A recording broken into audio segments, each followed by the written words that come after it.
थ्रीवेज मीडियाच्या प्रेक्षकांचं पुन्हा एकदा स्वागत. आज आपल्या सोबत पुन्हा एकदा BRSP चे राष्ट्रीय अध्यक्ष तथा भारतीय संविधानाचे तज्ञ advocate doctor Suresh Mane sir आज आपल्या सोबत उपस्थित आहेत. सर, तुमचं सर्वप्रथम थ्रीवेज मीडियामध्ये पुन्हा एकदा स्वागत सर. धन्यवाद. सर, आजचा जो विषय आहे आपला प्रामुख्याने हा विषय म्हणजे डॉक्टर बाबासाहेब आंबेडकर यांचं जे राजकारण आहे, जवळपास ते मला वाटतं 1926 पासून बॉम्बे लेजिस्लेटिव्ह असेंब्लीमध्ये किंवा कौन्सिलमध्ये त्यांचं एक प्रतिनिधित्व सुरू झालेलं होतं आणि क्रियाशील राजकारण करताना त्यांनी खालच्या वर्गाला, जो दबलेला वर्ग होता, त्या समूहाला राजकीय शक्तीचा एक आत्मविश्वास दिला होता. हा आत्मविश्वास आज ढासळताना दिसतो आहे की या परिस्थितीमध्ये काही बदल झालाय सर? सुरुवातीलाच या संदर्भात आपण काय सांगा? आजच्या परिस्थितीमध्ये या विषयाचं विश्लेषण करत असताना अलीकडच्या 2-3 घडामोडीचा उल्लेख केल्याशिवाय आपले जे ऐकणारी मंडळी आहे त्यांना या विषयाची क्लॅरिटी येणार नाही आणि त्यामुळं व्हॅक्यूम मध्ये बोलण्यापेक्षा स्पेसिफिक कॉन्टेक्स्ट मध्ये बोलणं, त्याची चर्चा करणं फार आवश्यक आहे. पहिल्यांदा या चर्चेची गरज काय? या चर्चेचं आजच्या टायमिंगची गरज काय? आणि या प्रश्नाचा उहापोह करणं फार गरजेचं आहे. आणि त्या बाबतीत मी 3 उदाहरणं देईन 3 नेत्यांची, जे देशातील, महाराष्ट्रातील मोठे आंबेडकरी चळवळीचे नेते आपण आहेत, मानतो. अनेक जणांसाठी आदरासाठी पात्र आहेत. अनेक वर्षांचा त्यांचा दीर्घ अनुभव आहे. तरी देखील अशा या 3 नेत्यांच्या आजच्या संदर्भातील 3 वेगवेगळ्या ज्या भूमिका आहेत, त्या भूमिकेमुळं रॅशनल माइंडेड आंबेडकराईट माणूस, रॅशनल माइंडेड आंबेडकराईट कार्यकर्ता, पदाधिकारी हे आज खरे तर अस्वस्थ आहे. आणि त्यांची अस्वस्थता इस्टॅब्लिश मीडियामधून प्रतिबिंबित होत नाही, पण सोशल मीडियामधून मोठ्या प्रमाणावरती प्रकट होते. तुम्ही अस्वस्थ आहात, मी अस्वस्थ आहे. तुम्ही या चर्चेचं आयोजन आजच्या संदर्भात जे घडवलं ते अस्वस्थतेमधूनच ते बाहेर पडलेलं अपत्य आहे. आणि अनेक जण अस्वस्थ आहेत. क्रिया प्रतिक्रिया दोन्ही बाजूच्या आहेत. आणि ते 3 नेते आणि त्यांचे 3 भूमिका म्हणजे एक उत्तर प्रदेशातल्या मायावती यांची एक भूमिका, दुसरं प्रकाश आंबेडकरांची एक भूमिका आणि तिसरं रामदास आठवले जे केंद्रामध्ये मंत्री आहेत त्यांची एक भूमिका. या 3 नेत्यांच्या भूमिकेमुळे आज अनेक जण अस्वस्थ आहेत. आता मी जेव्हा म्हणतोय की या 3 नेत्यांच्या भूमिकेमुळे रॅशनल माइंडेड, विवेकनिष्ठ, कमिटेड, हाडाचा आंबेडकराईट कार्यकर्ता माणूस, पदाधिकारी हा अस्वस्थ आहे, हे जेव्हा म्हणतो तेव्हा या 3 नेत्यांच्या एकंदर भूमिकेमुळे अस्वस्थ आहे. मग ती भूमिका कोणती? आणि ती भूमिका म्हणजे उत्तर प्रदेशातील BSPचे अध्यक्ष मायावती यांनी घेतलेली परशुराम समर्थकाची भूमिका. राम मंदिराच्या पायाभरणी समारंभामध्ये एखाद्या कुठल्या दलित महंताला बोलवलं नाही म्हणून त्याचं भांडवल करणं असो, किंवा तुम्ही रामाचं भांडवल करत असाल तर मी परशुरामाचं भांडवल करते, ही जी मायावतींची भूमिका आहे ती खरंच आंबेडकरी चळवळीशी सुसंगत आहे का? आणि हा एक पहिला अस्वस्थतेचा भाग आहे. मी म्हटलं माणसं दोन्ही बाजूची असतात. कोणी म्हणेल सोयीचं राजकारण, पण सोयीच्या राजकारणासाठी किती अंतर क्रॉस करून पलीकडे जावं यालाही काय मर्यादा आहे. ज्या परशुरामाच्या संदर्भात महात्मा फुल्यांनी जी ऐतिहासिक मांडणी केलेली आहे तिला तुम्ही उद्ध्वस्त करणार आहात का? आणि फुल्यांच्या परशुरामा संबंधाच्या ऐतिहासिक मांडणीला उद्ध्वस्त करून तुम्ही परशुरामाचं जर समर्थन करत असाल तर देव, धर्म आणि भाग्य याच्यामधून पिचलेला बहुजन समाज हा बाहेर काढणं आंबेडकरी चळवळीचा हेतू आहे. त्यात अडकवणं हा नाही. मग रामातून बाजूला माणसं राहिली ते तुम्ही काही परशुरामाकडे घेऊन जाणार आहात का? किंवा रामाची भागीदारी किंवा मोनोपोली बीजेपीने घेतली म्हणून तुम्ही परशुरामाची मोनोपोली करणार आहात का? म्हणजे बहुजन समाजाला देव, धर्म, भाग्य ज्या काही जुन्या ब्राह्मणवादी संकल्पना आहेत, कन्सेप्ट आहे, त्याच्यातून बाहेर न काढता त्याच्यामध्ये गुंतवून ठेवणं हे आंबेडकरी चळवळीच्या नेत्याला अजिबात शोभत नाही. हे मी अत्यंत स्पष्टपणे मांडतो. म्हणून मायावतीच्या एक भूमिकेवरून लोक अस्वस्थ आहेत.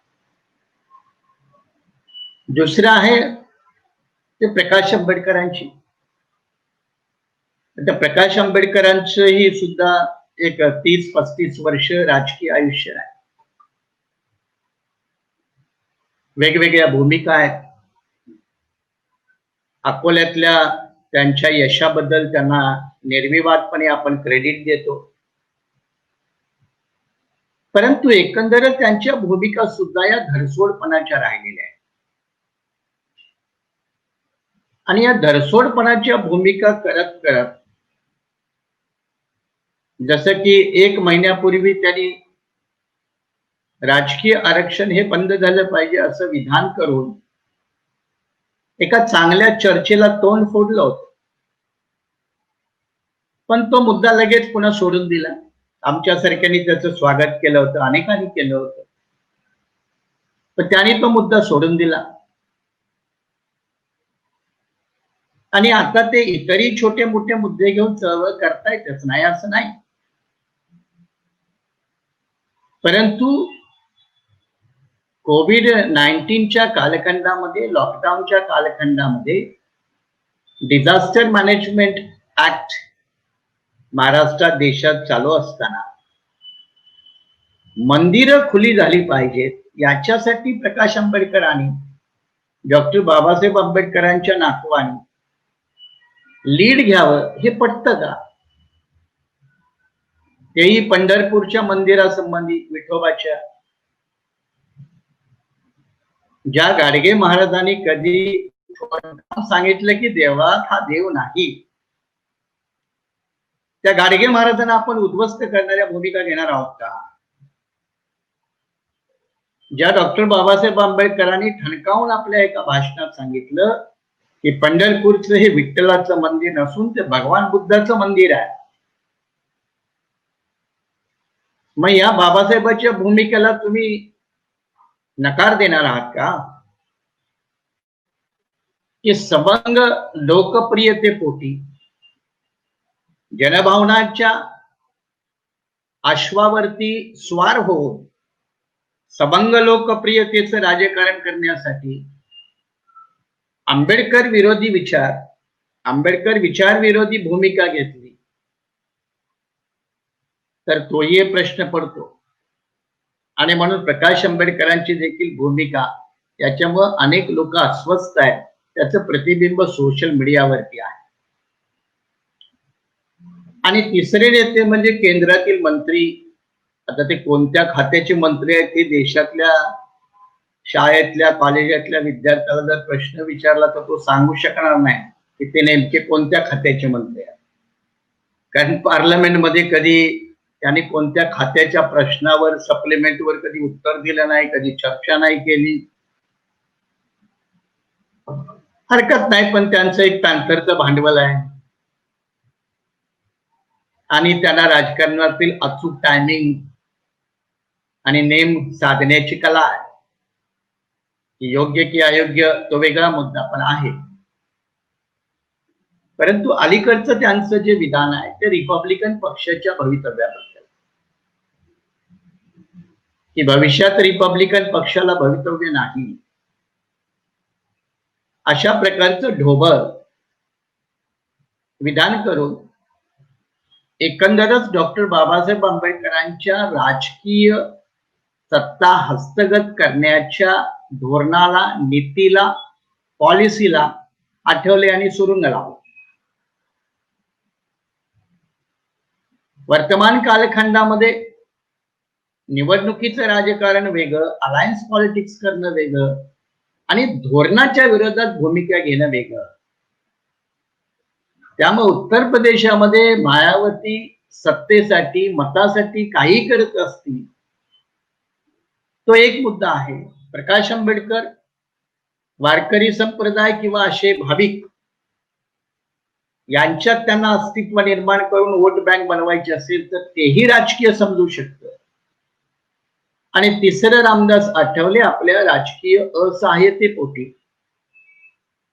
किंवा त्यांच्या दृष्टिकोनातून वास्तवतेपोटी जरी असं विधान करत असतील तरी माझा मूळ प्रश्न जो आहे की तुम्ही एकंदरच फुले शाहू आंबेडकरी चळवळीच्या तात्विक धोरणाच्या विरोधात भूमिका घेऊन भूमिका मांडता कशा, आणि त्या जर मांडल्या तर त्या लोकांनी स्वीकाराव्या का, हा खरा प्रश्न आहे.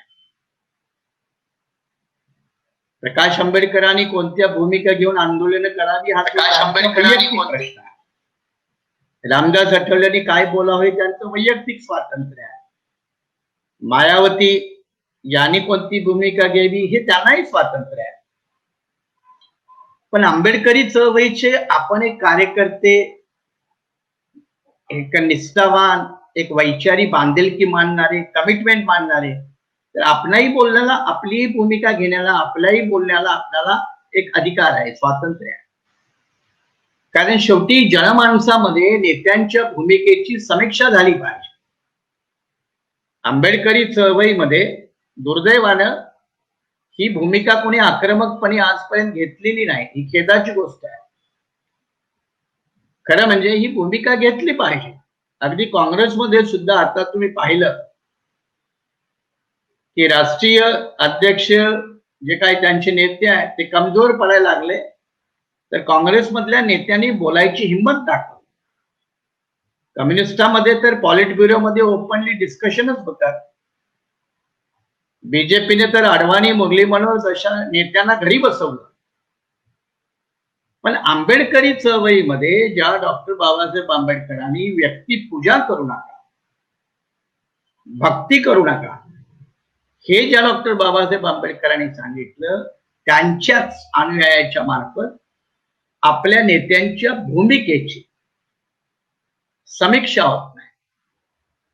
त्याच्याऐवजी होतं काय, अर्वाच्य टीका, शिवराळ टीका, त्याच्या खाजगी आयुष्यावरती टीका,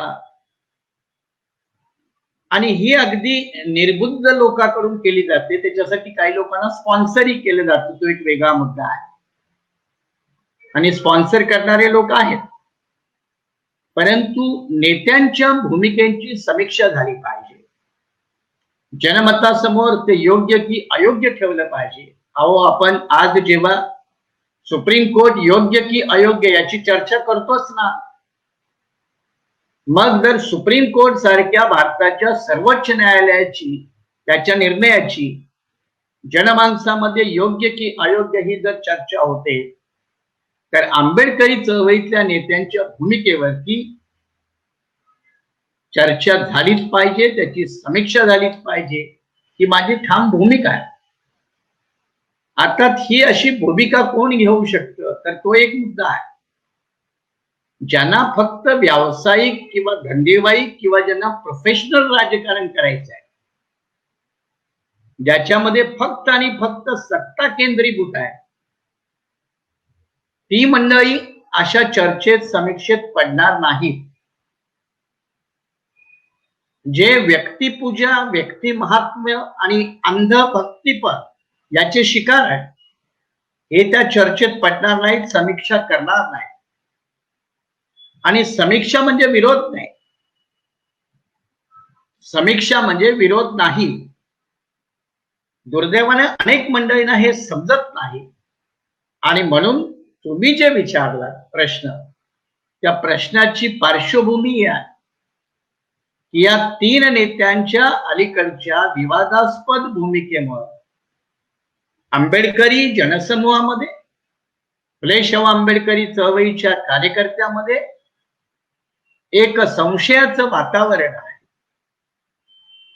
आणि ते वातावरण म्हणजे की या नेत्यांच्या माध्यमातून सत्तेच्या बेरजेच्या राजकारणापोटी फुले शाहू आंबेडकरी चळवळीच्या तात्विक आणि वैचारिक अधिष्ठानाला तिलांजली देऊन तिला उद्ध्वस्त करून मग फुल्यांच्या पासून गाडगे महाराजांच्या पासून ते बाबासाहेब आंबेडकरांच्या पर्यंत हे जर काम नेते मंडळी करत असतील तर त्यांच्या भूमिकेची समीक्षा झालीच पाहिजे.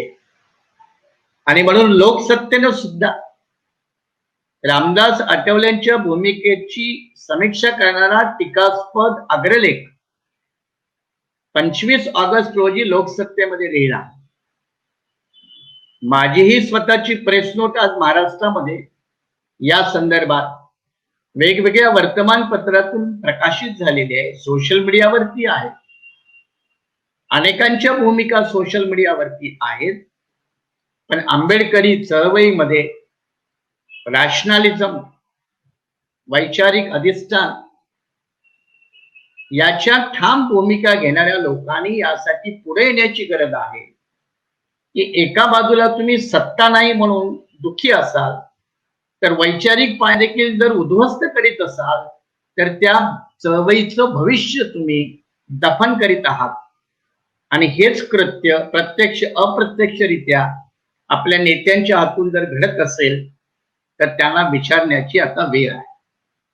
आणि या परिस्थितीमध्ये आता आंबेडकरी चळवळीचं मूल्यमापन, मांडणी ही अत्यंत प्रखरपणे करण्याची गरज आहे असं मला वाटतं.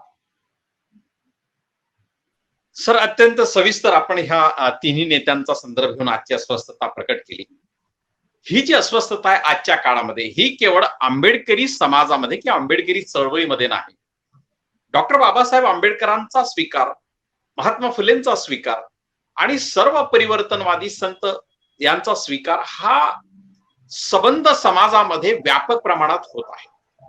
आणि फुले शाहू आंबेडकर यांचा हा स्वीकार एका प्रचंड जनसमूहामध्ये होत असताना मूळतः आंबेडकरी चळवळीतून अशा पद्धतीनं एक सांस्कृतिक माध्यमातून राजकारणाचा हा जो व्यथित करणारा भाग आलेला आहे, तर या संदर्भामध्ये आपल्याला असं पाहता येईल का की राजकारण करताना म्हणजे सांस्कृतिक उद्ध्वस्तीकरण जे आहे एकूण आंबेडकरी विचारांचं किंवा आंबेडकरी तत्वज्ञानाचं, याला गालबोट लागून म्हणजे पुढे येणाऱ्या बहुजन समाजाची जी व्यापकता आहे या दोन्ही महामानवांना ती कुठेतरी कुंठित होण्याचा हा भाग दिसतोय का किंवा हा केला जातोय का, असं काही आपल्याला या संदर्भात सांगता येईल? चंद्रकांतजी, ही भूमिका बरे झालं म्हणजे मला दुसऱ्या मुद्द्याकडे तुमच्या या प्रश्नामुळे वळता आलं की ज्याला आपण फुले शाहू आंबेडकरी चळवळ म्हणतो, विचार म्हणतो, मुवमेंट म्हणतो, ती काही फक्त राजकीय सत्तेपुरतीच मर्यादित आहे का हो? आणि त्याचं उत्तर अत्यंत स्पष्टपणे देण्याची गरज आहे की नाही. तिला एक सामाजिक बदलाचा पाया आहे, तिचं एक स्वतःचं कल्चरायझेशन आहे, तिचं स्वतःचं एक नॉमिनिक्लेचर म्हणजे कोणत्या नावाने बोलावं हे सुद्धा ठरलेलं आहे, म्हणून आपण हरिजन शब्द वापरत नाही. तिचे काही नीतिमत्तेचे नियम ठरलेले आहेत आणि हे आपण ठरवलेले नाही, की त्या महापुरुषांनीच ठरवलेले आहेत ज्यांना आपण आदर्श मानतो. फुले शाहू आंबेडकर आहेत, इतर आहेत, पेरियारजी आहेत, आपण त्यांनाच मानतो, त्यांचेच आदर्श मानतो. मग त्यांच्या आदर्शांना, त्यांच्या मूल्यांना, त्यांच्या नॉमिनेचर पद्धतीला, त्यांच्या भूमिकेला आपण जर छेद देऊ, पेरियारांची भूमिका सर्वस्कृत आहे. एरविन इल्ले नावाचं जे पुस्तक आहे त्यांचं, देअर इज नो गॉड, ईश्वराला मानणारे लोक मूर्ख आहेत, असं अत्यंत जहालपणे, ओपनपणे प्रतिपादन करणारे पेरियारजी. किंवा मी गाडगे महाराजांचा उल्लेख केला आणि बाबासाहेबांच्या बद्दल काही सांगायलाच नको, कारण त्याच्या भूमिका एवढ्या स्पष्ट आहेत आणि बहुतेकांनी वाचलेल्या आहेत, ऐकलेल्या आहेत. त्यामुळं सत्तेचं सोपान मिळत नाही, म्हणून प्रचलित ब्राह्मणवादाचं ओझं आपल्या खांद्यावरती घेऊन सत्तेसाठी आपल्या तात्विक बैठकीमध्ये, वैचारिक अधिष्ठानामध्ये, धोरणात्मक बाबीमध्ये अत्यंत तडजोड, मोडतोड करून सत्तेचं सोपान मिळतं असं काही लोकांना वाटतंय. आणि त्यातले हे तिघे नेते आहेत. आता उदाहरणादाखल आपण या तिघाविषयी असं बोलतोय की बाकीच्या विषयी बोलत नाही असं नाही, पण सध्या तो आपला आजचा विषय नाही म्हणून बाकीच्या विषयी बोलत नाही. मग ते बोलता आलं असतं की लालू सुद्धा, किंवा पासवान सुद्धा, किंवा राजस्थान मधले तोमर आहे, त्यांच्यासोबत सुद्धा बोलता आलं असतं, पण तो विषय नाही म्हणून मी त्यांच्याकडे जात नाही. पण ही सगळी मंडळी हा एक मुद्दा विसरतायत की महाराष्ट्रामध्ये आपण बघा, दिवंगत हनुमंतराव उपरे हे ओबीसी समाजातून येणारे ग्रस्त, त्यांनी चलो बुद्ध की ओर नावाची मुवमेंट चालवली. दुर्दैवाने त्यांचं लवकर देहावसान झालं. तर ही ओबीसी माणसं हिंदू आणि ब्राह्मणी धर्माचं कल्चरल ओझं झुगारून ते फुले शाहू आंबेडकरांच्या मुवमेंटला येत आहेत. आणि दुर्दैवाने फुले शाहू आंबेडकरी चळवळीचे हे नेते पुन्हा त्याच ब्राह्मणी आणि हिंदू धर्माच्या ओझ्याकडं त्या लोकांना घेऊन जाण्यासाठी राजकीय भूमिकेसाठी तडजोड म्हणून स्वीकारताय. ही शोकांतिका आहे.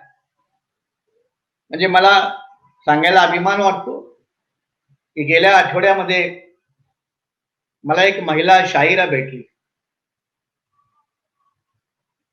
आणि त्यांनी सांगितलं की आम्ही गुरव समाजाचे आहोत, पण लवकरच आम्ही बौद्ध धम्म घेणार आहोत परिवारासह. मग मला प्रश्न पडतो की एखादा गुरव समाजातला परिवार प्रबोधनाच्या भूमिकेतून, फुले शाहू आंबेडकरांच्या वैचारिक क्रांतीच्या भूमिकेतून ब्राह्मणी आणि हिंदू धर्माचं, मग देव धर्माचं असेल, भाग्य भगवानचं असेल, नशिबाचं असेल, हे सगळं ओझं झुगारून ते फुले शाहू आंबेडकरी चळवळीकडे येतात मोठ्या आनंदानं. आणि आपले नेते त्यांनी जे झुगारलंय त्याचाच पुरस्कार करतायत. हे प्रचंड मोठं कॉन्ट्रडिक्शन त्यांच्या समोर आहे.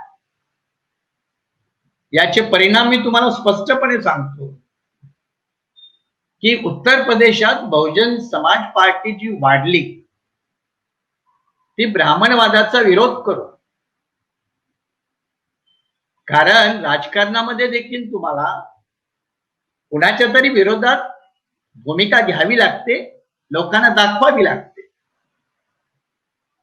मायावतींची चूक काय, तर जी बीएसपी ब्राह्मणवादाच्या विरोधात उभी राहिली त्याच ब्राह्मणवादाशी मायावतीनं साटोलोट केलं आणि म्हणून बीएसपीला उतरती का लागली, सुरू झाली उत्तर प्रदेशात आणि देशभर. आता त्याच्या पुन्हा मी सखोल विश्लेषणात जात नाही, काही लोक सहमत होणार नाहीत, पण आकडेवारी आणि वैचारिक बैठक या जर कसोट्या लावल्या तर जेव्हा ठासून बीएसपी ब्राह्मणवादाचा विरोध करत होती त्यावेळेला ती राजकीय पक्ष म्हणून सुद्धा आणि मुवमेंट म्हणून सुद्धा अत्यंत बलशाली होती, मजबूत होती आणि राजकीय दृष्ट्या पण यशस्वी होती. आता काय झालं, ना घर का ना घाट का. ही परिस्थिती महाराष्ट्रामध्ये आजकालच्या प्रकाश आंबेडकर आणि आठवलेंच्या भूमिकेमुळे तीच नेमकी भूमिका मांडल्यामुळं महाराष्ट्रात देखील हे नवीन संकट येऊ शकते. ठीक आहे, राजकीय ताकद नाही आपली महाराष्ट्रामध्ये, मताचं समीकरण जमलेलं नाही, आमदार निवडून आलेले नाहीत, खासदार निवडून आलेले नाहीत, राजकीय अपयश आहे. आपण याला जबाबदार कोण आहे? जनता जबाबदार आहे का? लोक जबाबदार आहेत का? नेते जबाबदार नाहीत का? या नेत्यांनी कधी आपले मतदारसंघ बांधले का? म्हणून प्रकाश आंबेडकरांना अकोल्यापुरतं आपण श्रेय देतो. मी कधीही जाहीरपणे अकोल्यापुरतं त्यांचं श्रेय मानतो, पण प्रकाश आंबेडकर सोडून त्यांनी दुसरा एखादा मतदारसंघ कोणाचा तयार होऊ दिला का? केला का? रामदास आठवले 30-35 वर्ष आहेत, 8 वर्ष 7 की 8 वर्ष केंद्रात मंत्री आहेत, त्याच्या अगोदर महाराष्ट्रात मंत्री राहिले, कितीतरी वर्ष सत्तेत आहेत. त्यांचा स्वतःचा मतदारसंघ त्यांनी केला का? त्यांचं सोडा, त्यांच्या सोबत एखादा आपला सहकारी निवडणुकीच्या राजकारणात त्यांनी मजबूत केला का? त्याचा मतदारसंघ मजबूत केला का? या प्रश्नाची उत्तर नको का हो? तुम्ही ना वोट बँक निर्माण करणार, ना वोट बँक खेचणारे तुमचे सहकारी निर्माण करणार, ना निवडणुका जिंकणारी तुमची पक्ष यंत्रणा निर्माण करणार, आणि तुम्ही म्हणा मला राजकीय यशच नाही. म्हणजे आपलं राजकीय अपयश लपवण्याकरिता तुम्ही जर ही अशी धातांध खोटी आणि फुले शाहू आंबेडकरी विचारधारा याची हत्या करणारी भूमिका मांडत असाल तर त्याचा निषेध, धिक्कार होणं गरजेचंच आहे, झालाही पाहिजे. लोक करतात, किंबहुना हे आता ठणकावून सांगता आलं पाहिजे की राजकीय अपयश आहे, पण मग काय ते बाबासाहेबांना नव्हतं का हो? राजकीय अपयश काय बाबासाहेबांना आलं नाही का? म्हणून काय बाबासाहेबांनी आपला वैचारिक पाया उद्ध्वस्त केला का? फेकून दिला का? 51-52 ते लोकसभा हरले मुंबईमध्ये, 54 भंडाऱ्यामध्ये हरले, म्हणून काय त्यांनी वैचारिक अधिष्ठान सोडून दिलं का? त्याही वेळेला 57च्या निवडणुकीच्या अगोदर धर्मांतर करू नका असं म्हणणारे त्यांचे काही सहकारी होते. 56चं धर्मांतर आहे ना, आणि 57ला दुसरी सार्वत्रिक लोकसभा येणार होती. काही सहकाऱ्यांचं म्हणणं होतं की बाबासाहेब हे जनरल इलेक्शन येते, धर्मांतर जरा थांबूया आपण. त्याचं ऐकलं असतं तर काय झालं असतं? त्यांचं जर ऐकलं असतं बाबासाहेबांनी तर काय झालं असतं? उलट बाबासाहेब आंबेडकरांनी त्यांना ठणकावून सांगितलं की मी जे ठरवलंय ते होणार, ज्याला यायचं असेल त्यानं यावं.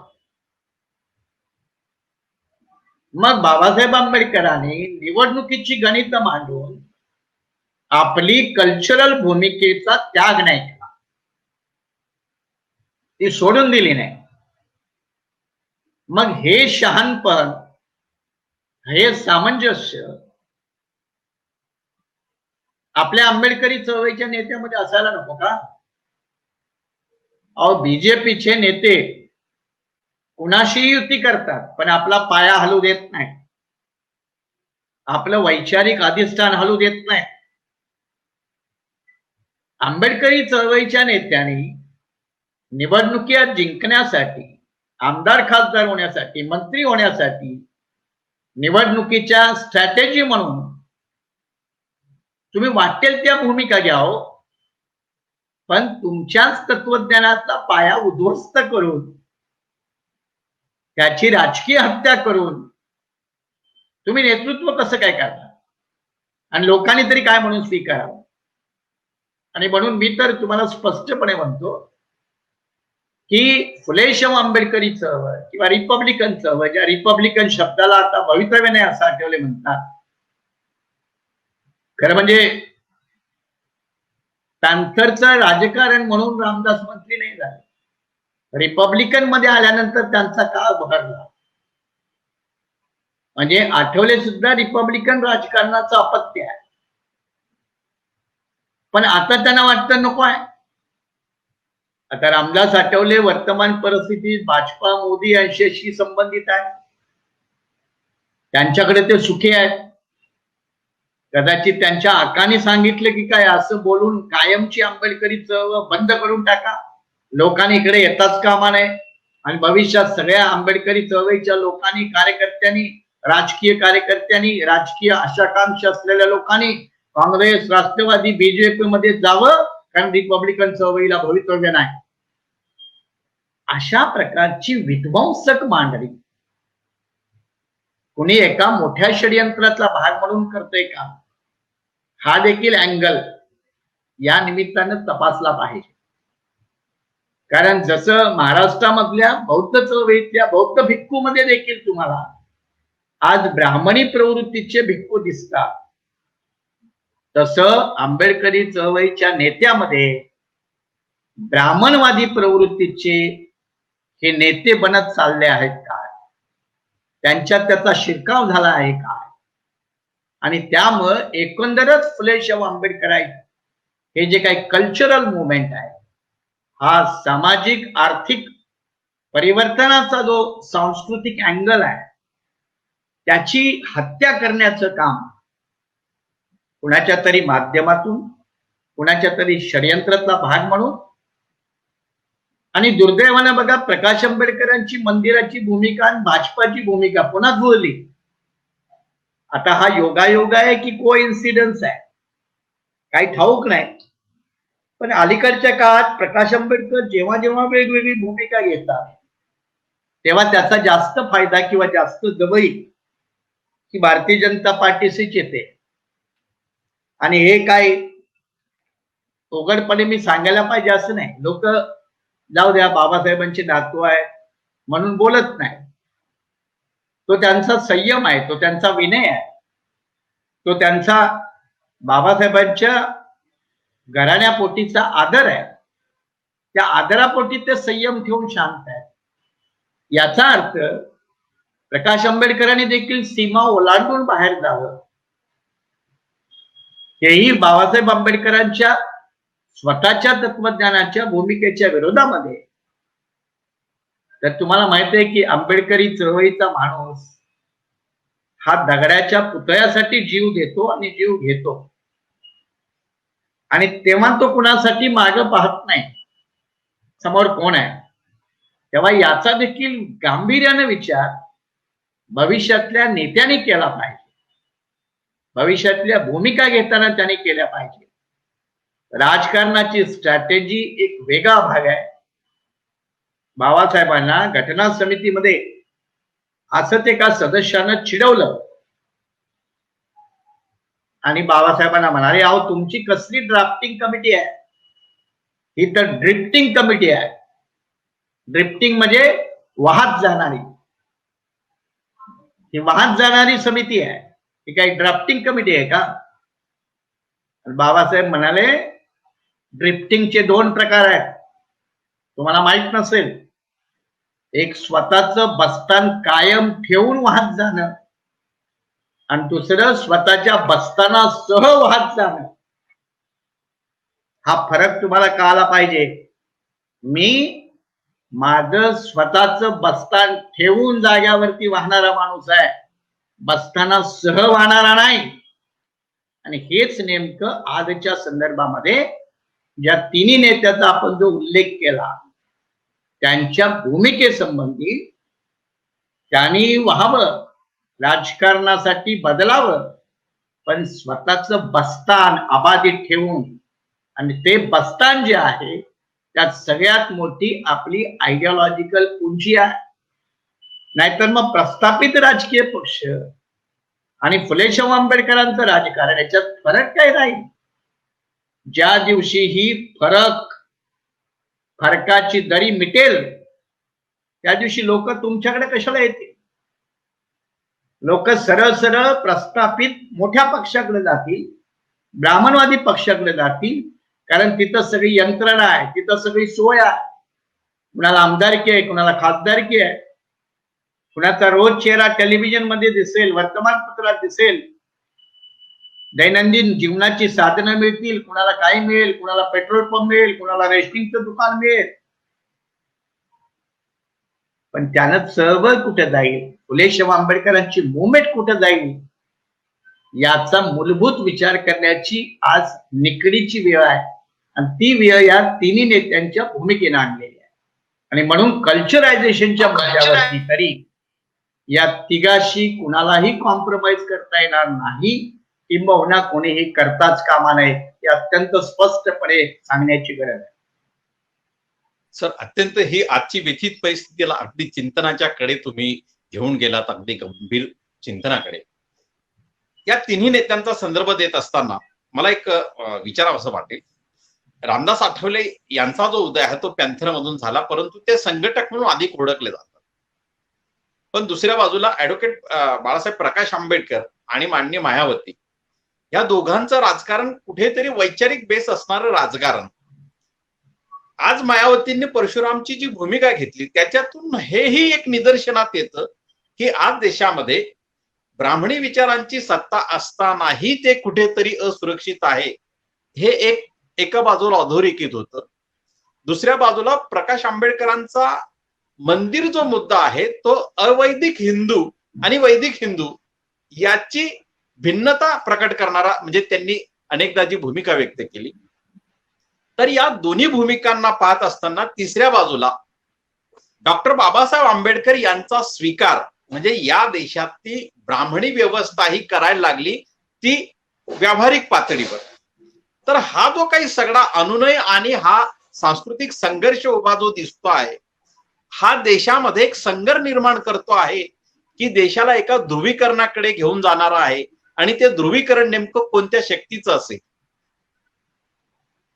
चंद्रकांतजी, देशाविषयी बोलणं तेव्हा बेंगॉल येतं, तामिळनाडू येतं, केरळ येतं, आसाम येतं, आणि तिथे या आंबेडकरी चळवळीच्या नेत्यांचं काय अस्तित्व नाही. पहिल्यांदा एक गोष्ट मान्य करूया. त्यामुळं या तिघांना आपण फक्त दोनच राज्यापुरतं बोलूया. प्रकाश आंबेडकरांनी महाराष्ट्रभर नाही, ऑल इंडियाभर बऱ्याच फेऱ्या मारल्या.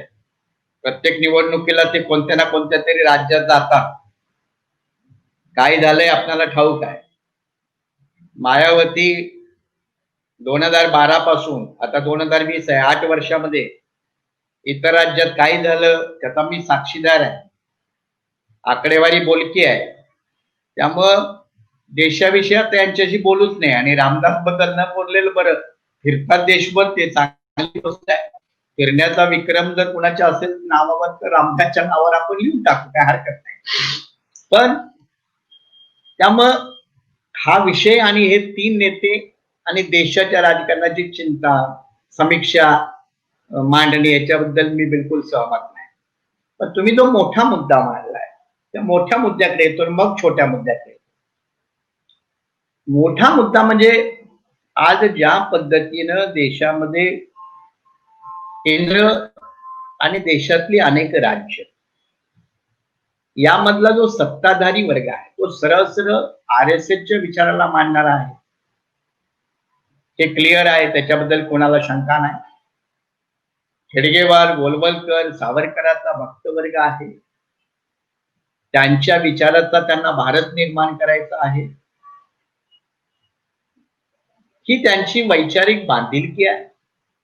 म्हणून ते आता अभ्यासक्रम बदलतायत, विद्यापीठाचे कुलगुरू असतील, शासन प्रशासनातील माणसं असतील, मंत्र्याचे सल्लागार असतील, ते सगळं संघीय विचाराची माणसं त्या ठिकाणी ते बसवून त्यांच्या ब्राह्मणवादी किंवा मनोवादी विचारसरणीला देशभर यशस्वी कसं करता येईल याच्यासाठी 24 घंटे काम करतायत. आणि सोबत सोबत कोण आहे त्यांच्या? देशातील सत्ता आहे, शासन यंत्रणा आहे, शासन यंत्रणेची जी साधना आहे, मीडिया प्रचंड प्रमाणावर आहे. त्यामुळे त्यांची वाटचाली प्रचंड वेगाने आहे. मग तुमच्या भूमिका त्याच वाटेने जाणाऱ्या असल्या, तुम्हाला वाटतंय त्या पर्यायी आहे की राम तुमचा तर परशुराम आमचा, म्हणजे शेवटी काय? शेवटी काय? रामात आणि परशुरामात काय फरक आहे? रामात आणि परशुरामात फरक काय? आणि उद्या परशुरामाच्या नावाने तुम्ही एखादं मंदिर काढलं, पुतळा बांधला, म्हणजे शेवटी तुमच्या अनुयायांना मनुवादी संस्कृतीच्या सिम्बॉलकडं, अधिष्ठानाकडं तुम्ही तुमच्याच लोकांना घेऊन जाताय. बाबासाहेब आंबेडकरांनी नाशिकच्या टेम्पल एंट्री सत्याग्रहानंतर पुन्हा सत्याग्रह केले नाही, मंदिर प्रवेश द्या म्हणून. त्यांनी दुसऱ्या मंदिराचा विचार केला. शाळा, कॉलेजेस, युनिव्हर्सिटी, विधानसभा, लोकसभा या मंदिराचा विचार बाबासाहेबांनी केला. मग तुमचा फोकस कोणत्या मंदिरावर असायला पाहिजे? आणि तुम्हाला काय वाटतं की रामाच्या ऐवजी तुम्ही परशुरामाची भूमिका घेतल्यामुळं कट्टर हिंदुत्ववादी माणूस, ब्राह्मणी विचाराचा माणूस तुम्हाला मतदान करेल?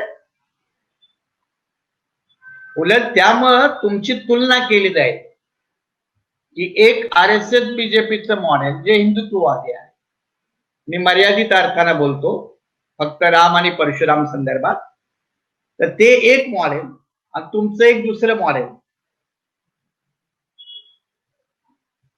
तर छोट्या दुकानाकडे कोण जाईल? मोठ्याच दुकानाकडे जातील ना.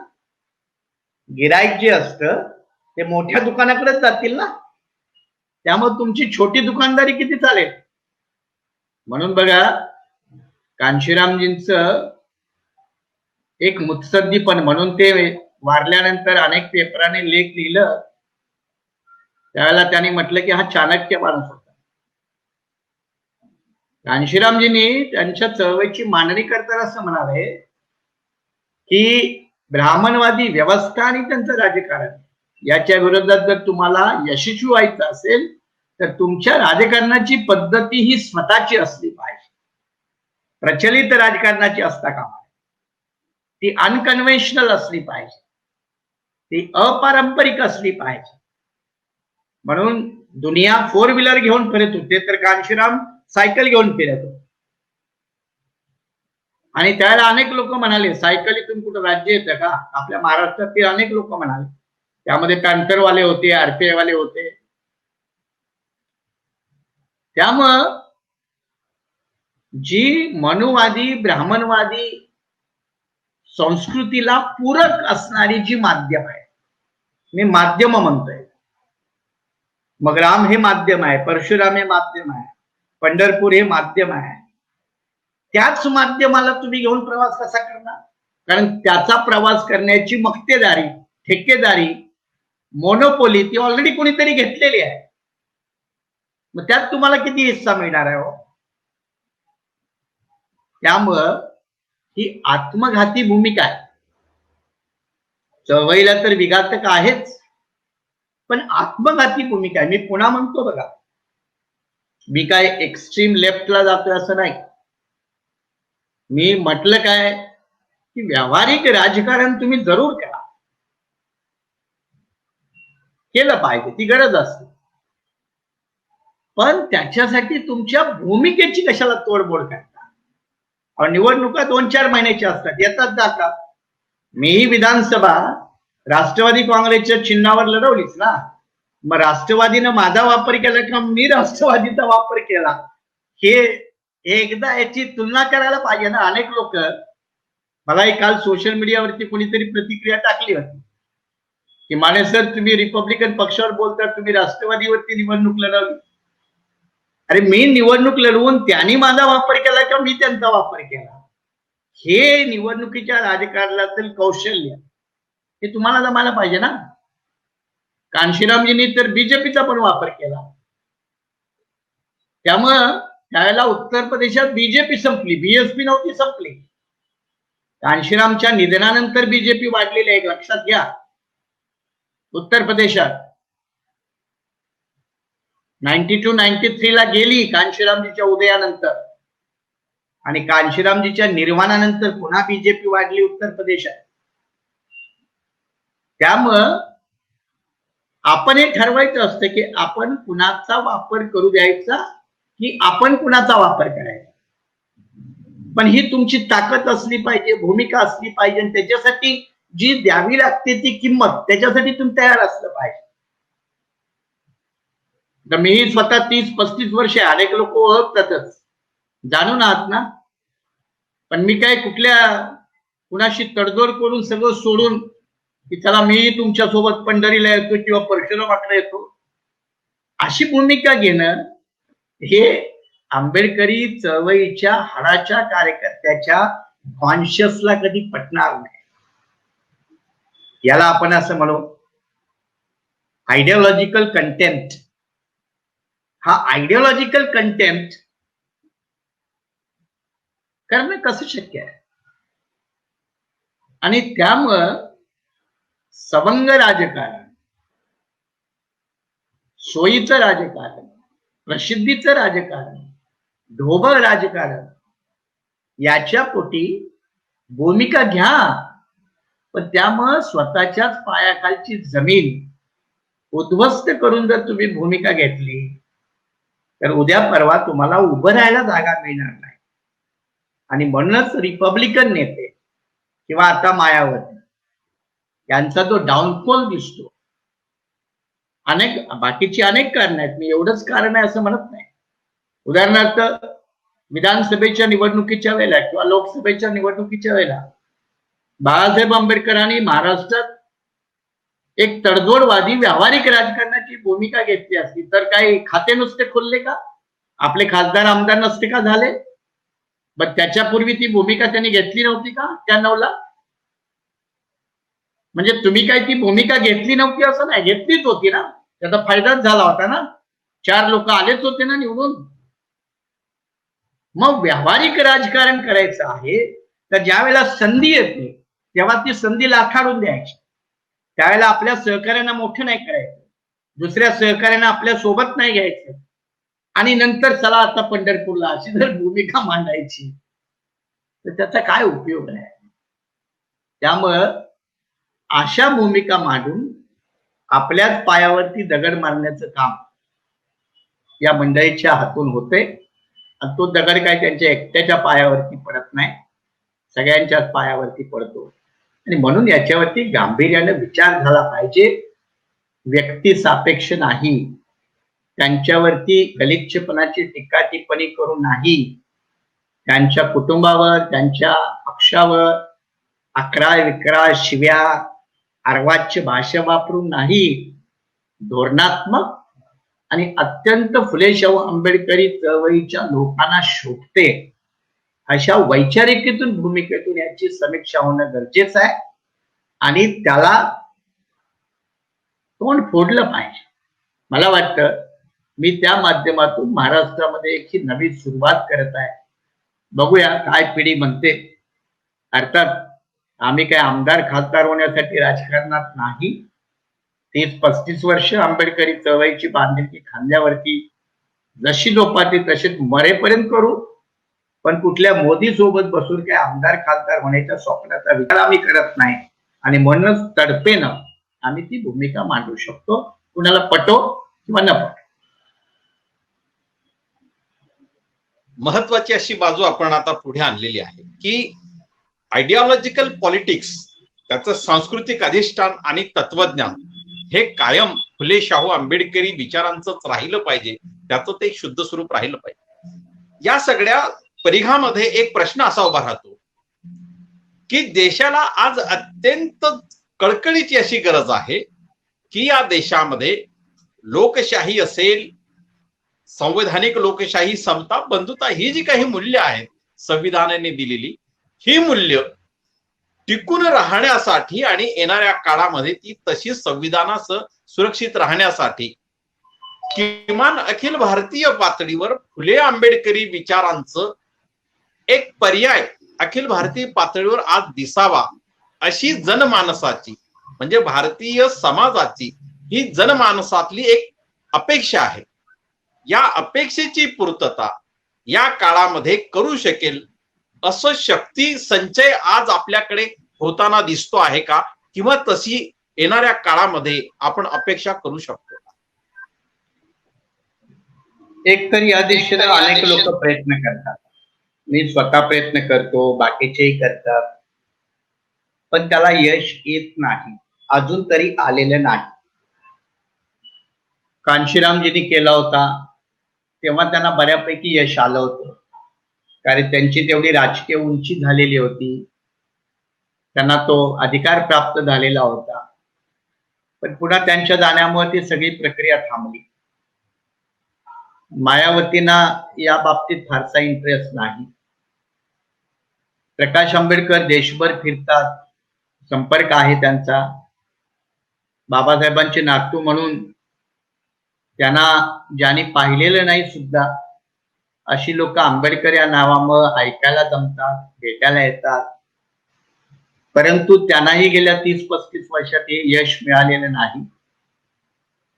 आणि रामदास आठवले फिरतात भरपूर, त्यांना लोकही खूप ओळखतात, पण त्यांच्याकडे अशी कुठली वैचारिक भूमिकाच नसल्यामुळं त्यांना याच्यामध्ये कुठं गृहीतच धरता येत नाही. मी म्हणतो देशाच्या पातळीवर या आगामी 5-10 वर्षात तर काही तसं दिसत नाही. कारण हे जर झालं असतं तर बघा, उत्तर प्रदेशात कांशीरामजी, बिहारमध्ये पासवान, लालू प्रसाद, दक्षिणेकडे करुणानिधी, असे वेगवेगळे, किंवा महाराष्ट्रात प्रकाश किंवा रामदास, हे अशी माणसं धरून ते करतात. पण ते त्या काळात घडलंच नाही. आता घडणं फार मुश्किल आहे, कठीण आहे. 5-10 वर्ष तरी मला कठीण दिसतं. त्या 5-10 वर्षामध्ये म्हणूनच म्हटलं की आपल्या आयडिओलॉजिकल भूमिकेचा त्याग न करता तुम्ही या 5-10 वर्षामध्ये आपली स्पेस बनवायला पाहिजे आणि त्या स्पेसचा वापर करून पुढच्या 5-10 वर्षाचं गणित मांडलं पाहिजे. ही पेशन्स ठेवणारी भूमिका तुमच्याकडे पाहिजे. आणि दुर्दैवानं ती फास्टफूडच्या जमान्यामध्ये अनेक कार्यकर्त्याकडे नाही, नेत्याकडे नाही.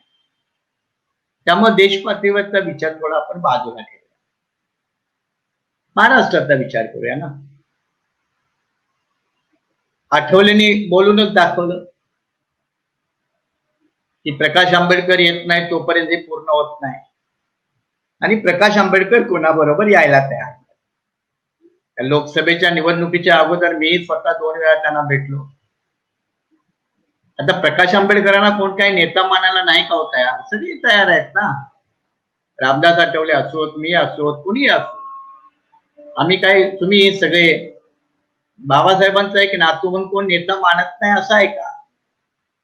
पण जे इन्क्लुझिव्ह पॉलिटिक्स करण्यासाठी जे ब्रॉड माइंडेड आणि इन्क्लुझिव्ह लीडरशिप असावी लागते, ती जेव्हा नसते तेव्हा या गोष्टी संभव होत नाही. आणि त्याचा परिणाम म्हणून मी मगाशी म्हणालो की प्रकाश आंबेडकरांनी गेल्या 30 वर्षात कमीत कमी त्यांचा मतदारसंघ बांधला, पण त्यांच्या भावाचा तरी मतदारसंघ त्यांना बांधता आला का? त्यांच्या पक्षातील एखाद्या नेत्याचा मतदारसंघ बांधता आला का? त्यांच्यानंतर 30-35 वर्षात एखादा दुसरा नेता तरी निर्माण करता आला का, तर त्याची उत्तर शून्य आहे. रामदास बद्दल तर न बोललेलं बरं. त्यामुळं ही सगळी मंडळी जरी महाराष्ट्रात असते तर याला एक व्यावहारिक रूप देऊन हे करता येऊ शकतं. आणि मी त्या संबंधीने अनेक लोकांशी बोलतो. उदाहरणार्थ की ही संधी आपल्याला विधानसभेला आली होती महाराष्ट्रामध्ये, लोकसभेला आली होती. आणि लोकसभेला जर त्या संधीचं सोनं केलं असतं तर प्रकाश आंबेडकर महाराष्ट्रातल्या सरकारचे शिल्पकार ठरले असते. आता जे शरद पवार महाराष्ट्रातील महाआघाडीच्या सरकारचे शिल्पकार ठरले ना, ते बाळासाहेब आंबेडकर ठरले असते. पण बाळासाहेब आंबेडकरांनी ती संधी घालवली म्हणा, काही म्हणा, त्यांचं ते उत्तर समाधानकारक तेही देऊ शकतील, मी नाही असं म्हणत नाही. पण विधानसभेला जर व्यावहारिक राजकारण करत असताना आपण एक ठराविक फुले शाहू आंबेडकरी चळवळीचा 5 मुद्द्यांचा अजेंडा घेऊन जर बीजेपी विरोधी आघाडीत बसलो असतो तर महाराष्ट्रात आंबेडकरी, रिपब्लिकन, बहुजन, मूल निवासी काय म्हणायचं ते म्हणा, शब्द आपल्या चळवळीतले आहेत. त्या चळवळीला सोन्याचे दिवस आले नसते का? तुमचे 5-10 आमदार निवडून आले नसते का? आणि 5-10 आमदार जर तुमचे निवडून आले असते तर नव्या तरण्याबान पोरामध्ये प्रचंड आत्मविश्वास जागा झाला असता, त्यांना एक कॉन्फिडन्स आला असता आणि ते शतपटीनं आंबेडकरी चळवळ मजबूत करायसाठी तन मन धनानं लागले असते. मग हे नुकसान नाही का? व्यक्तिगत अहंकार म्हणा, मतभेदाची टोकाची भूमिका म्हणा, सर्वसमावेशकतेचा अभाव म्हणा, किंवा प्रत्येक माणसाची समाजकारणात, राजकारणात एक स्वतंत्र जागा असते, स्पेस असते, हे मान्य करणारं मन राजकारणात लागतं, समाजकारणात, राजकारणात लागतं. माझ्याशिवाय कुणाची स्पेसच नाही, कुणाचं अस्तित्वच नाही, कुणाची जागाच नाही, असं वृत्तीचे नेते, कार्यकर्ते मोठं राजकारण करू शकत नाही. आणि हे वारंवार महाराष्ट्रात सिद्ध होते. पण तरी महाराष्ट्रातल्या फुले शाहू आंबेडकरी जनतेचे एक 5-10 मुद्दे घेऊन सगळ्यांनी एकत्रित बसून राजकारण करायला हरकत काय? पक्ष आपापले चालवा ना, चालवू द्या आपापला पक्ष, आपापलं संघटन चालवा, पक्ष चालवा. पण जेव्हा बेरजेचं राजकारण आहे, निवडणुकीचं राजकारण आहे, किंवा जनसामान्याच्या जीवनाशी आपल्या चळवळीचे काही गंभीर मुद्दे आहेत, तर तेवढ्यापुरतं सगळं विसरून एकत्रित बसायला काय हरकत आहे? मग हे राजकीय शानपण नको का? सामंजस्य नको का? अहो, सत्तेनं मदमस्त झालेले मोदी आणि अमित शाह सुद्धा बसतात, आजही कुणाबरोबरही बसतात. ज्याचा एक आमदार नाही त्याच्यासोबत बसतात, ज्याचा एक खासदार नाही त्याच्यासोबत बसतात. मग आंबेडकरी चळवळीच्या नेत्यांच्या डोक्यामध्ये ही नशा का? ही घातक नशा आहे. व्यापक राजकारण, मोठं राजकारण करायचं असेल तर समावेशकताही असलीच पाहिजे. अहो, जम्मू काश्मीरमध्ये बीजेपी वाल्याने कुणाशी नाही समावेशकता केली. उत्तर पूर्व राज्यामध्ये बीजेपी वाढण्यासाठी ज्यांना त्यांनी अत्यंत निकृष्ट मानलं, देशविरोधी मानलं, त्यांना सुद्धा निवडणुकीच्या राजकारणात ते घेऊन बसले. त्यांनी भूमिका नाही सोडल्या स्वतःच्या, पण निवडणुकीच्या राजकारणासाठी ते घेऊन बसले. मग निवडणुकीच्या राजकारणासाठी किंवा यशासाठी ही फ्लेक्झिबलपणाची भूमिका, ब्राह्मणवादाच्या बाबतीत हे नेहमी बोललं जातं की ब्राह्मणी प्रवृत्ती ही नेहमी सत्ता दिशापुढे झुकते. ताकदवाल्यासमोर झुकते आणि जो बिन ताकदवाला आहे त्याला गुलाम बनवते. आणि याची सामाजिक आणि ऐतिहासिक उदाहरणं भरपूर आहे, इतिहास आहे. मग आपला आंबेडकरी चळवळीचा नेता किंवा कार्यकर्ता याच्यामध्ये ही फ्लेक्झिबिलिटी नको का, लवचिकता नको का? ठीक आहे, माझे या भूमिकेवरून समजा रामदास आठवलेशी मतभेद आहे, पण ते एकाच मुद्द्यावर आहेत ना. उद्या जर रामदास आठवले म्हणाले की चला आपण गायरानाच्या प्रश्नावरती किंवा रिझर्वेशन इन प्रमोशनच्या प्रश्नावरती आपण महाराष्ट्रात आंदोलन सगळ्यांनी मिळून एकत्रित उभं करूया, तर त्याला विरोध करण्याचं कारण काय? मग मी असेल किंवा प्रकाश आंबेडकर असतील किंवा आणखी कोणी असतील, यांनी माझं नेतृत्वच माना किंवा मी सोडून तुम्हाला काहीच समजत नाही किंवा येत नाही, अशा पद्धतीची एककल्ली जर भूमिका स्वीकारली तर ब्रॉड बेस राजकारण कसं शक्य आहे? आणि कमीत कमी बाबासाहेब आंबेडकरांनी रिपब्लिकन पक्षाचा पाया घालताना, शेड्यूल कास्ट फेडरेशन बरखास्त करताना त्यांनी हा मनाचा मोठेपणा दाखवलाच ना, ब्रॉडपणा दाखवलाच ना. कोण NM जोशी असेल, कोण राम मनोहर लोहिया असतील, कोण अशोक मेहता असतील, त्यांच्याशी बसलेच ना. मग ज्यांना आपण सगळ्यात मोठे आदर्श मानतो, ज्यांच्यामुळेच आपलं अस्तित्व आहे असं आपण कबूल करतो, मग त्यांच्यापासून काही शिकायला नको का? हा न शिकण्याचा अधिकार तुम्हाला कोणी दिला? तुम्ही नेते आहात म्हणून का? तुम्हाला इथल्या व्यवस्थेनं नेते बनवलं म्हणून आहात का? मला वाटतं बाबासाहेब आंबेडकरांना नाकारण्याचा अधिकार अजून तरी कुणाला प्राप्त झालेला नाही. तो त्यांच्या घरातला असो नाही तर घराच्या बाहेरचा असो. त्यामुळे या भूमिकेचं गांभीर्यपणे मंथन करून महाराष्ट्रात आजही आंबेडकरी चळवळीच्या माणसाला काय पाहिजे हो? त्याला साधी गोष्ट पाहिजे, त्याचे प्रश्न नाही सुटले तरी चालते, त्याला रमाई घरकुल योजनेअंतर्गत घर नाही मिळालं तरी चालेल, त्याला आमदार नाही झालं तरी चालेल. त्याची काय अपेक्षा असते की आमच्या 4-5 नेत्यांनी एकत्र बसावं, चहा प्यावं, भूमिका घ्यावी. त्यांना यांच्यापेक्षा काय हवंय? आणि एवढं जर आंबेडकरी चळवळीचे नेते जे स्वतःला नेते म्हणवतात, हे जर त्या समाजाला, त्या लोकांना हे मानसिक समाधान देऊ शकत नाही, तर ते नेते म्हणण्याच्या लायकीचे आहात का? हा सगळ्यात मोठा प्रश्न. फुले शाहू आंबेडकरी समाज माणूस तुमच्याकडे रोज नोकरी मागायला येत नाही, कारण त्यानं हे सगळं स्वीकारलेलं आहे. मग अशा वेळेला त्याला एक मानसिक समाधान, एक सामाजिक सुरक्षितता तरी म्हणून जे कव्हर देण्याची गरज आहे, ते कव्हर देण्यामध्ये नेते जर कमी पडत असतील आणि वैयक्तिक अहंकार, गर्व, भूमिका याला बळी पडत असतील, तर ती शोकांतिका आहे. आणि त्या शोकांतिकेमधून महाराष्ट्रातील आंबेडकरी चळवळ ही सध्या जात आहे. सर, गेल्या तासभरात आपण जे मुद्दे मांडलेत, म्हणजे एखादा राजकीय व्यक्ता किंवा विचारवंत म्हणून नाही, तर अंतर्यामीच मंथन, वैचारिक मंथन आज आपण समोर आणलेलं आहे.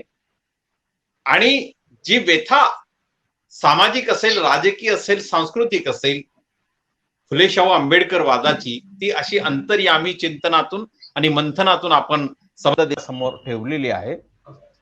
आणि या सगळ्या मंथनातून येणाऱ्या काळामध्ये निश्चितपणे आपण देशाचा विचार केला नाही तर महाराष्ट्राचा तरुण हा निश्चितपणे एका दिशेने वाटचाल करण्यासाठी सक्षम होईल असं निश्चितपणे वाटतं. आपल्याला या येणाऱ्या काळाच्या संदर्भामध्ये आशावाद काय वाटतो हे आपण सांगून आजचा आपण सत्र चंद्रकांतजी, ही चर्चा अनएंडिंग आहे. मी म्हटलं खूप मोठी आहे, पण त्याला तोंड फोडलं पाहिजे, त्याला सुरुवात केली पाहिजे, नेत्यांच्या भूमिकेची समीक्षा झाली पाहिजे, योग्य काय अयोग्य काय याचा सारासार विचार झाला पाहिजे आणि तो अत्यंत सभ्यपणानं फुले शाहू आंबेडकरी चळवळीतल्या लोकांना शोभेल अशा पद्धतीने झाला पाहिजे. कुणाला तरी उपोषणाला बसवून, कुणाला तरी शिव्या देऊन असं जर कोणी करत असेल तर ब्राह्मणवादातला दहशतवाद आणि आंबेडकरी चळवळीतला दहशतवादात फरक काय? म्हणजे पुन्हा त्याचीच कॉपी होते. एका बाजूला झुंडशाही ती आहे आणि दुसऱ्या बाजूला तुमची कुणाची तरी झुंडशाही असेल तर झुंडशाही तिचा अर्थ एकच असतो. त्यामुळे त्याला बळी पडणं हे शहाण्या माणसाचं लक्षण नाही. दुसरी गोष्ट मी मगाशी जे म्हणालो की गेले 2-3 दिवस, गेले आठवडाभर रामदास आठवलेंचं जेव्हा स्टेटमेंट आलं तर रामदास आठवलेंना अनेक लोक अपरिपक्व वगैरे वगैरे असं समजतात किंवा मॅच्युअर नाही किंवा हुशार नाही असं समजतात. पण मी असं मानतो की रामदास आठवले हे जेवढे धूर्त आहे महाराष्ट्राच्या आंबेडकरी राजकारणात तेवढं प्रकाश आंबेडकर सुद्धा धूर्त आहे. आणि त्याच त्यांच्या धूर्तपणामुळे बिगर भांडवली आमदारकी, मंत्रीपद, राज्यसभा, मंत्रीपद हे सगळं त्यांच्या पठडीमध्ये आहे, कारण ते राजकीय दृष्ट्या फार धूर्त आहे. पण त्या धूर्तपणासाठी जी लवचिकता लागते ती रामदास आठवले यांच्याकडे पराकोटीची आहे, पराकोटीची आहे.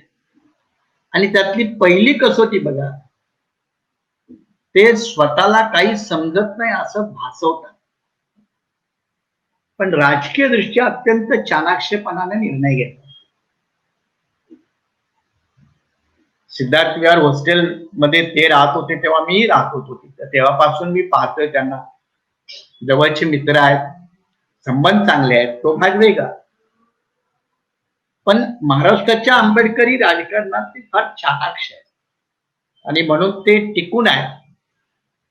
पण आता जेव्हा त्यांनी ही भूमिका मांडली तेव्हा मला असं वाटतं की एकतर आज ते ज्यांच्या बरोबर आहे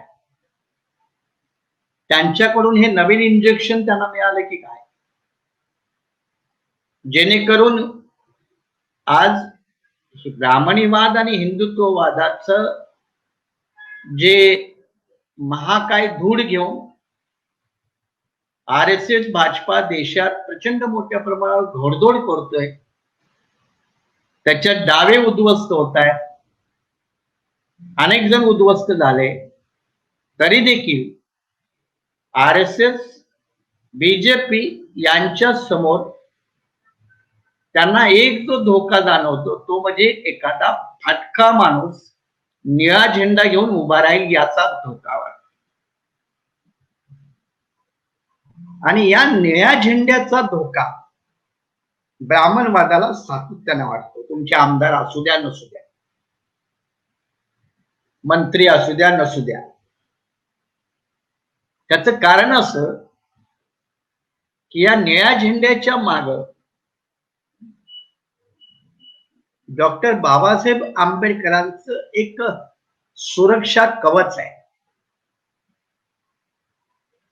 आणि हे सुरक्षा कवच कायमचं भेदायचं असेल, कायमचं, याच्यापूर्वी अनेक वेळा भेदण्याचे प्रयत्न झाले, आताही होत आहे, भविष्यातही होतील. पण हे एकदा का मोडीत काढलं, तसे डावे आता मोडीत काढले, तर या देशामध्ये मनुवादी आणि ब्राह्मणवादी शक्तीला कोणी विरोधक राहणार नाही. ब्राह्मणवादाच्या ठेकेदारांना हे समजतंय, ब्राह्मणवादाच्या ठेकेदारांना हे समजतंय उद्या विरोधात कोण उभा राहील, तर एखादा फाटका जयभीमवालाच उभा राहील आणि ते त्यांना नको आहे, हे त्यांनी ओळखलंय.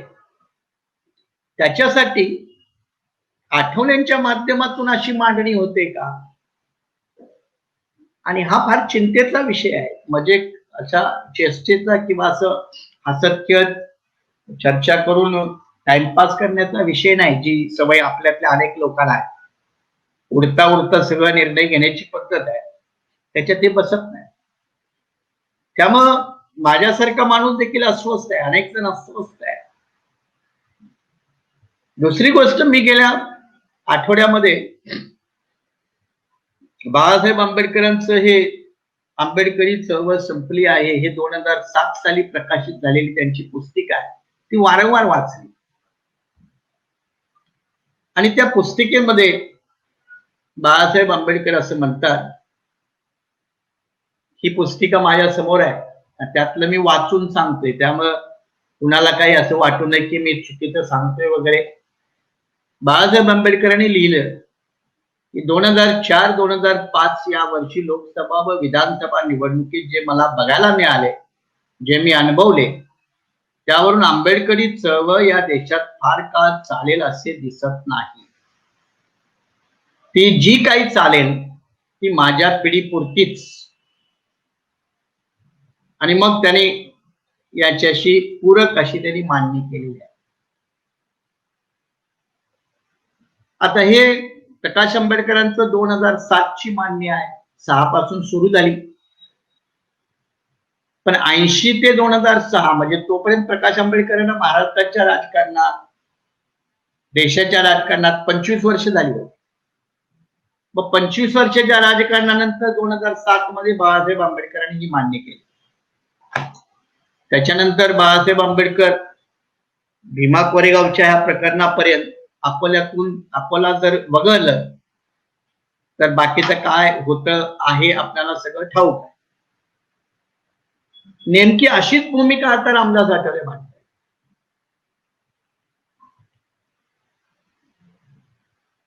मग रामदास आठवले आता त्यांचं वय, अनुभव, पुढची मंजिल हे सगळं गृहीत धरतात. ते वैयक्तिक तर पुढचा प्रवास करू शकणार नाही. मंत्री झाले, आता काय होऊ शकतील, खासदार झाले, याच्यावरती काय, उपराष्ट्रपती आहे का, तोही एक दलित माणूस झालाय, त्याच्यामुळे नंबर गेलाय राष्ट्रपती म्हणा, याच्यावरती काय, यांच्यावरती त्यांना काहीच मिळणार नाही. मग अशा वेळेला यांच्या माध्यमातून कायमची आंबेडकरी चळवळीची, विद्रोहाची भूमिका मोडीत काढण्याची संधी कोणी निर्माण करते का, कोणी वापरून घेते का? आणि हे फार मोठं वैचारिक आव्हान त्या माध्यमातून आपल्याला आज सरळ सरळ उघड दिसतंय, जेणेकरून भविष्यामध्ये आपली तरुण पिढी या चळवळीकडे येऊच नाही, या राजकारणाकडे येऊच नाही. तर नेत्यांनीच जर अशी मांडणी केली की तुम्हाला भवितव्य नाही तर म्हणजेच त्यांनी प्रस्थापित इतर पक्षाकडे जावं, मनोवादी पक्षाकडे जावं, जातीवादी पक्षाकडे जावं, ब्राह्मणवादी पक्षाकडे जावं, पण आंबेडकरी चळवळीला काही मजबूत करू नये. जेव्हा रिपब्लिकन पक्षाची निर्मिती बाबासाहेबांनी केली त्यावेळेला त्यांचं एक फार फेमस कोटेशन आहे. त्याला ते असं म्हणाले होते की मी खडकाळ जागी हे झाड लावलंय, खडकाळ जागी, याला फळ यायला फार उशीर लागेल. ज्याला पेशन्स आहे त्यानं थांबलं पाहिजे, या झाडाची सातत्यानं निगा राखली पाहिजे, देखभाल केली पाहिजे, तेच हे वाढवू शकतं. स्वतः बाबासाहेबांनी काही तडजोडी केल्या का? त्यांना नेहरूच्या मंत्रिमंडळात राहता आलं नसतं का? मग ज्या बाबासाहेबांना आपण अंतिम आदर्श मानू, सर्वोच्च आदर्श मानू, ते तुमचं आमचं मॉडेल असलं पाहिजे की आजकालचे नेते मॉडेल असले पाहिजे? त्यामुळं अशी मॉडेल झुगारण्याची गरज आहे आणि ओरिजिनल आंबेडकर स्वीकारण्याची गरज आहे. जसाच्या तसा आणि जसाच्या तसा मी जेव्हा म्हणतोय तेव्हा महाराष्ट्रातील तमाम आंबेडकरी जनतेनं हे स्वीकारलं पाहिजे की महाराष्ट्र ही आंबेडकरी राजकारणासाठी खडकाळ भूमी आहे. प्रचंड अडीअडचणी आहेत, प्रचंड संकट आहे, वादळ आहे. अशा वादळामध्ये, अशा खडकामध्ये तुम्ही टिकून राहणार आहात का? ते सामर्थ्य तुमच्याकडे आहे का?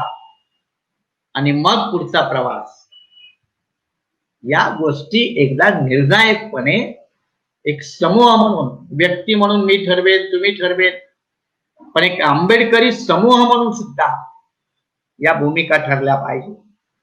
आणि ज्या दिवशी महाराष्ट्रामध्ये एक फुले शाहू आंबेडकरी समूह म्हणून या भूमिका ठरतील, त्या दिवशी महाराष्ट्रातील आंबेडकरी राजकारण, मग त्याला तुम्ही बहुजन म्हणा, रिपब्लिकन म्हणा, ते नक्कीच यशस्वी होईल. पण ते मी जिवंत असतानाच यशस्वी झालं पाहिजे आणि माझ्या बरोबरच ते संपलं पाहिजे. एवढी स्वार्थी आणि क्षुद्र भूमिका घेणारे लोक भविष्याची मांडणी करू शकत नाहीत, विचार करू शकत नाहीत. आणि म्हणून पुन्हा मला एकदा कांशीरामजी यांचं एक वाक्य आठवतं. ते नेहमी म्हणायचे कि हमें पता नहीं हम अपने जिंदगी में सफल होंगे या नहीं, मैं जानता नहीं, लेकिन मैं इतना जानता हूं कि हमारी आने वाली नस्लें, औलादें इस देश में गुलाम नहीं होनी चाहिए, इतना मैं जानता हूं. मग तेवढं पेशन्स आणि तेवढी लॉंग इनिंग खेळण्याची तयारी जेव्हा महाराष्ट्रामध्ये एक समाज भूमिका म्हणून निर्माण येईल, जन्माला येईल, घडेल, वाढेल, तेव्हा महाराष्ट्रात अत्यंत खडकाळ भूमीत आंबेडकरी राजकारण यशस्वी होईल. हा माझा तरी वैयक्तिकरित्या आणि माझ्या सहकार्यांचा ठाम विश्वास आहे. आणि हा विश्वासच बाळगला पाहिजे, कारण शेवटी विश्वास हा बाळगणं हे सगळ्यात मोठं भांडवल असतं. मानसिक कॅपिटल आहे, ते सायकोलॉजिकल कॅपिटल आहे. आणि हे सायकोलॉजिकल कॅपिटल बिल्डअप करण्याऐवजी आज दुर्दैवानं मायावती, प्रकाश आंबेडकर, आठवले हे सायकोलॉजिकल कॅपिटलच डिमॉलिश करताय, उद्ध्वस्त करताय. कल्चरल कॅपिटल उद्ध्वस्त करताय, डिमॉलिश करताय. आणि ब्राह्मणवादाच्या ठेकेदारांना तेच हवं आहे. दुर्दैवाची बाब आहे.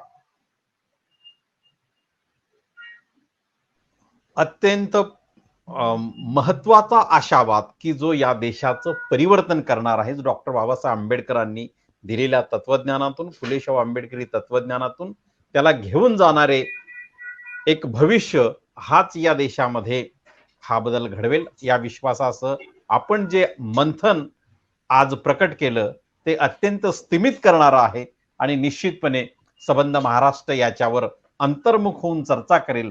त्याच्या अंतर्मनाशी तो चर्चा करेल. त्याच्या अंतर्मनात तुम्ही द्वंद्व निर्माण केलेला आहे आणि हे द्वंद्व भविष्याची मला वाटतं ठिणगी आहे. ही आजचं आपलं या संदर्भातला एक निष्कर्ष आहे. आणि याबरोबरच आपण थ्रीवेज मीडियाला जो वेळ दिला असा आपण पुन्हा देत राहणार अशी तरी चंद्रकांत की आजच्या आपल्या मंथनातून अनेक उत्तर आणि अनेक प्रश्न निर्माण होतील अनेकांच्यासाठी. बिलकुल ज्यांना वाटतं की अशा निर्माण झालेल्या प्रश्नाची उत्तरं शोधली पाहिजे, त्यांनी वारंवार बसलं पाहिजे, मंथन केलं पाहिजे, तेव्हाच उत्तरं मिळतील. एकमेकापासून दूर राहून एकामेकावरची टीका टिप्पणी करून याची उत्तरं मिळणार नाहीत. उदाहरणार्थ की कुणी सहज म्हणतं तुम्ही पक्ष कशाला काढला, तुमची संघटना कशाला. अरे एखादा जेव्हा मोठा नेता असतो, जेव्हा त्याला इतरांना सांभाळण्याची ताकद नसते, तेव्हा छोटे पक्ष संघटना जन्माला येतात. माझ्यासारखा माणूस ज्याची 35-40 वर्ष बहुजन चळवळीत गेली, त्याला पक्ष काढायची काही हौस होती का? पण जेव्हा माझ्यासारख्या माणसाला दिसतं की महाराष्ट्रात मला त्या पक्षात राहून काही करताच येत नाही, तर एकंदरीत आयुष्याचा रिझल्ट काय, जमा खर्च काय, याचा विचार नको करायला? आणि जेव्हा तसा विचार करायला लागतो तेव्हा मग निर्णायक भूमिका घ्यावी लागते. पण मी मगाशी पुन्हा म्हणालो की महाराष्ट्रामध्ये हे दोन सध्या बाळासाहेब आणि रामदास या दोघांनी एकमेकातील परस्पर भूमिका जर सामंजस्यपणे स्वीकारल्या तर बाकीचे छोटे मोठे पक्ष संघटना कुठे जातील हो? ते येणार नाहीत का? माझ्यासारखा माणूस तर सहज म्हणेल बाकीच्याने सगळ्यांनी इथंच जमलं पाहिजे, नेता कोणाला व्हायचं ते होऊ द्या, बाळासाहेब होऊ द्या नाही तर रामदास होऊ द्या. एवढा मनाचा मोठेपणा नको का हो? छोट्या मनाची माणसं मोठी स्वप्न परिपूर्ण करू शकत नाही. कोथ्या मनाची माणसं मोठी स्वप्न साकार करू शकत नाहीत.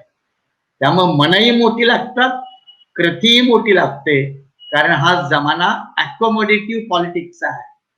अकोमोडेटिव्ह, इन्क्लुझिव्ह, आणि हेच जमणं गरजेचं आहे.